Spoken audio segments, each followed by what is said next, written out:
अस्सलाम वालेकुम। आज की वीडियो में हम डिस्कस करने वाले हैं क्लास 1 के सिलेबस के बारे में। तो वीडियो शुरू करने से पहले चैनल को सब्सक्राइब कर दें, लाइक कर दें, शेयर कर दें। शेयर करने से आपके फ्रेंड्स और फैमिली की भी हेल्प हो सकती है। ठीक है जी। तो सिलेबस के स्टार्ट वाली लाइन में है कि 6 कलमास डेली पढ़ाने हैं। अगर आप किसी और रिलीजन से रिलेटेड हैं तो ना पढ़ाएं, या फिर आपकी मर्ज़ी।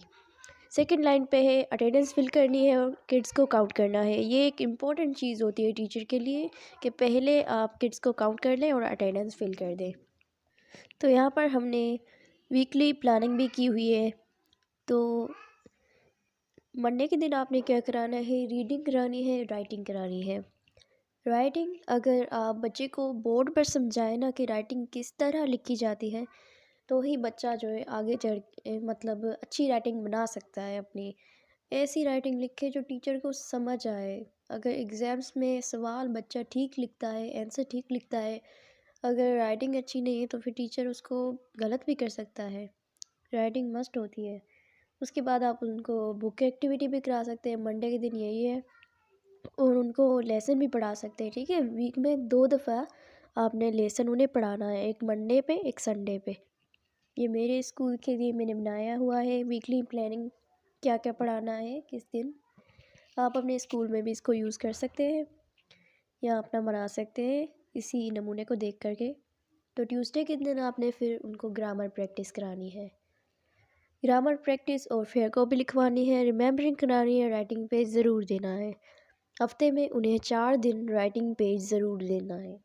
राइटिंग पेज क्या है कि बच्चे का हाथ जो है ना, वो राइटिंग पर अगर ठीक हो गया, उनकी राइटिंग अच्छी हो गई, तो फिर वो ख़राब नहीं होती। ठीक है, बच्चा आगे आगे क्लासेस में जाएगा तो उसकी राइटिंग और बेहतर होती जाएगी। राइटिंग पेज देना अच्छी बात होती है। राइटिंग पेज में आप उन्हें डेफिनेशंस भी दे सकते हैं, या तो फिर कोई कॉमन वर्ड्स दे सकते हैं। उन्हें ये भी कह सकते हैं कि राइटिंग पेज में जो लिखा है कल आपको वो भी याद होना चाहिए। तो थर्सडे के दिन आपने क्या करना है, सॉरी वेडनेसडे के दिन कंपटीशन भी करा सकते हैं आप उनके बिटवीन, रिमेम्बरिंग करा सकते हैं, और आप उनके बीच में कुछ सिंपल टेस्ट भी कर सकते हैं। एग्जांपल, आपने कुछ डेफिनेशंस पूछ ली, या फिर कंपटीशन में टीम ए टीम बी करा लिया और उनके बिटवीन कंपटीशन करा लिया।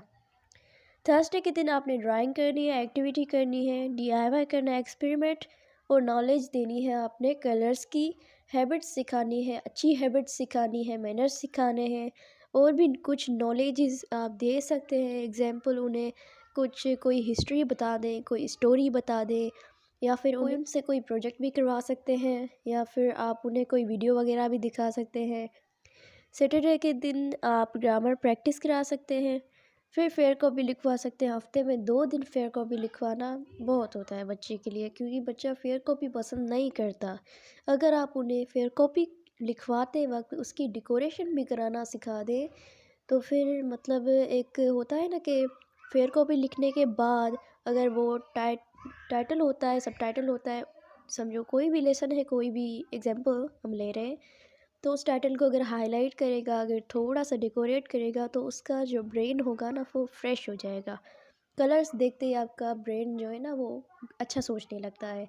तो बच्चा अगर फेयर कॉपी ना पसंद करेगा, तो फिर अगर ये डेकोरेशन वाला नमूना होगा तो पसंद भी करने लग जाएगा।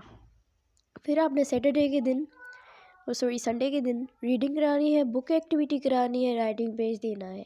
ठीक है, संडे मंडे जो होते हैं ना डेज़ मैंने रखे हैं राइटिंग के, रीडिंग के।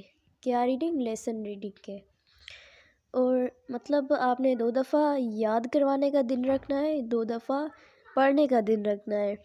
और 2 दिन जो बच रहे हैं हमारे, यहाँ पर आप कुछ सोचेंगे कि संडे के दिन का क्या, क्योंकि हमारे स्कूल में जो है वो फ्राइडे के दिन छुट्टी होती है, संडे के दिन हमारा स्कूल ओपन होता है। अब यहाँ पर फर्स्ट टर्म के सिलेबस की तरफ बढ़ते हैं। 2 लेसन्स आपने पढ़ाने हैं उन्हें 3 मंथ्स में। ठीक है, 3 मंथ्स में उन्हें 2 लेसन कवर करवाने हैं। तो क्वेश्चंस मैंने आपको दिए हुए हैं, आगे चल के आपको क्वेश्चंस भी नज़र आ जाएंगे जो भी इस सिलेबस में लिखा हुआ है। अगर कॉमन जो है चीज़ें हैं तो वो आगे नहीं, बाकी जो चीज़ें डिफ़िकल्ट है, आप सोच रहे हैं कि इनके बजाय हम क्या लिखवाएं, तो आगे मैंने फ़ोटोज़ में सारी डिटेल तब मतलब डिटेल में हर चीज़ जो है वो बताई हुई है। यहाँ पर है फिर स्पेलिंग्स पढ़ानी है आपने, किस किस चीज़ों की, रिलेशंस की, कलर्स की, थिंग्स की, फ्रूट्स की, डेज़ की और मंथ्स की। तो यहाँ पर ये चीज़ें जो है ना कॉमन होती है।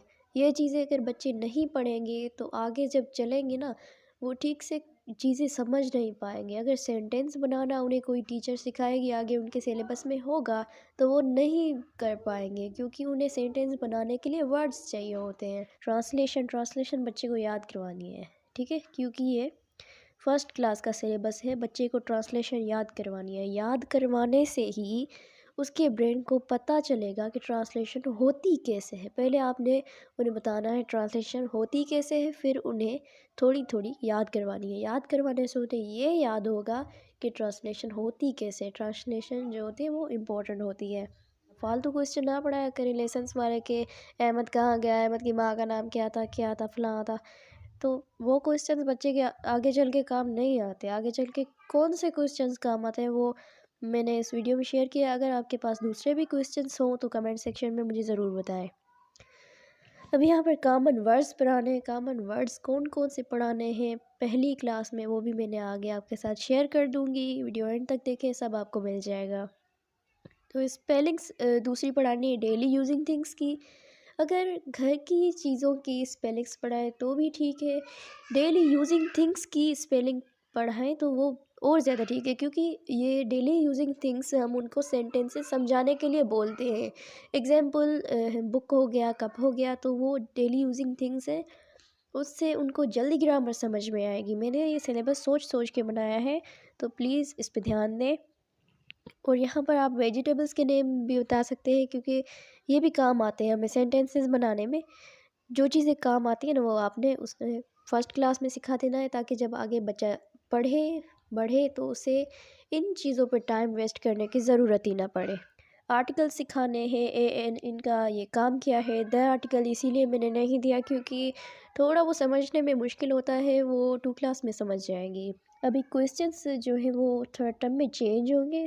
तीनों टर्म्स में क्वेश्चंस चेंज होंगे। Noun, common noun, proper noun. Noun की डेफिनेशन उन्हें याद करवानी है, समझानी है। सेंटेंसेस में से नाउन फाइंड करवाना है।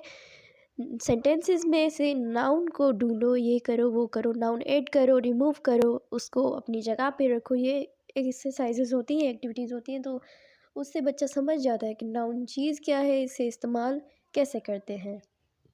कॉमन नाउन क्या होता है, प्रॉपर नाउन क्या होता है, तो वो आपने समझाना है। उसकी भी आपने थोड़ी सी एक्सरसाइजेज करानी है। उससे मतलब ये होती है एक्टिविटीज़, उससे बच्चे का माइंड समझ जाता है ये चीज़ क्या है और ये कहाँ पर जाके सेट होती है।